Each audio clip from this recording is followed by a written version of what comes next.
first question is quite sort of blunt. Do people actually change? Because I find that they don't. Okay, so I'm going to start with a story, and it's one of Aesop's fables of the strong wind and the sun.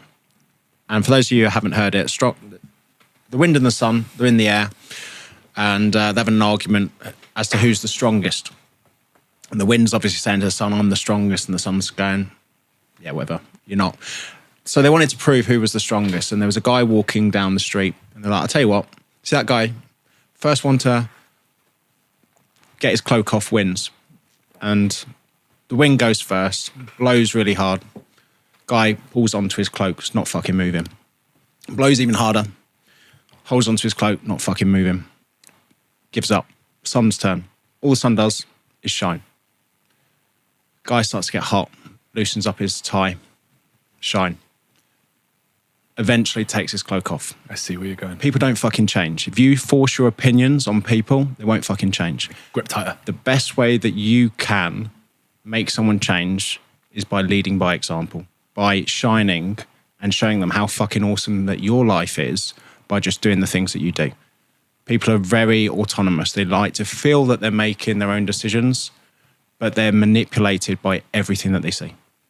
Man, that's a really, really great. That's kind of an introduction. No, but that's a really he's very. Have you done this before? You run your own podcast. First radio. That's a really, really. Like, I've spent a long time working with so many different people, and I moan at myself for people like, why are they not Why are they not listening to me? Why are they not doing this? Like, I'm setting an example. You're strong-winded, and that's what I say. Too strong-winded. You're right, and it's like.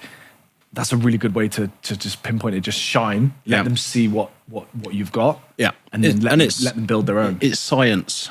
#science. Yeah. Mirror neurons. You know, everyone has that friend who's always smiling, always happy. And whenever they go in the room, you feel fucking awesome. Why do you feel awesome? Because they feel awesome. Now, how do you walk into a room and feel great? You look after your fucking self.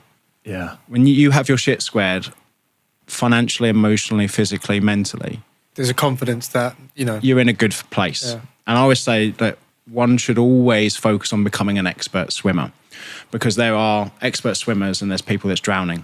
Drowning is 99% of the world's population. And what they say is when someone's drowning, what don't you do? You don't go in and help them, because what happens is they drag you down and there'll be 2 deaths, not 1.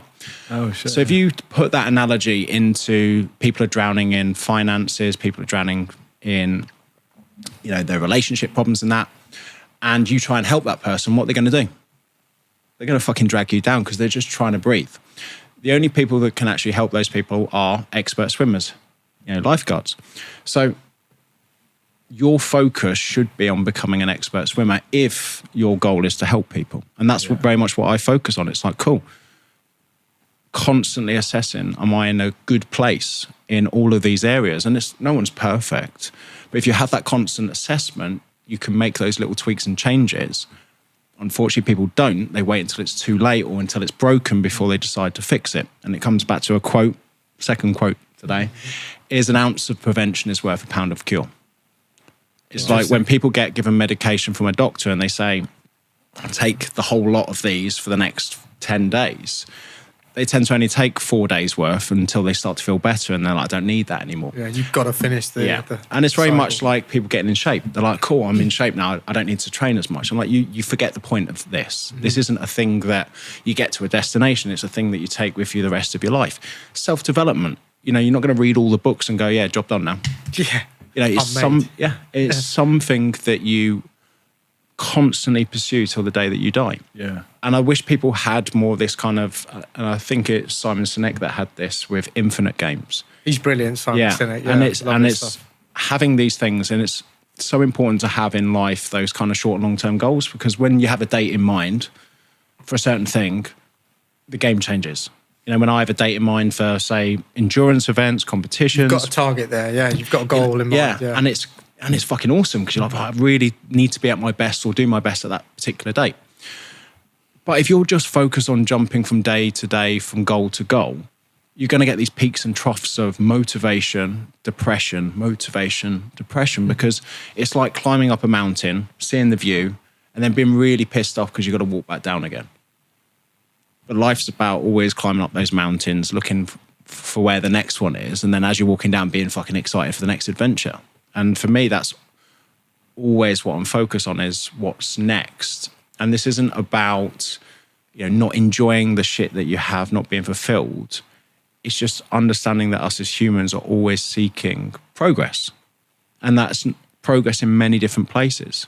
And it's very hard to juggle so many things, because I have a very simple measurement, and it's called my meltdown management scale. And I created it after having a fucking meltdown. And it's 4 simple things which you just rate yourself 1 to 5 a day. And everyone can do it in 3 minutes. Health, wealth, productivity, and connectivity. So health, physical, mental health. Wealth, money in the bank, social wealth as well. There's no point in having lots of money in the bank if you've got no one to share it with. Connectivity, speaking to humans off social media in real life. And productivity, ticking the boxes and getting stuff done.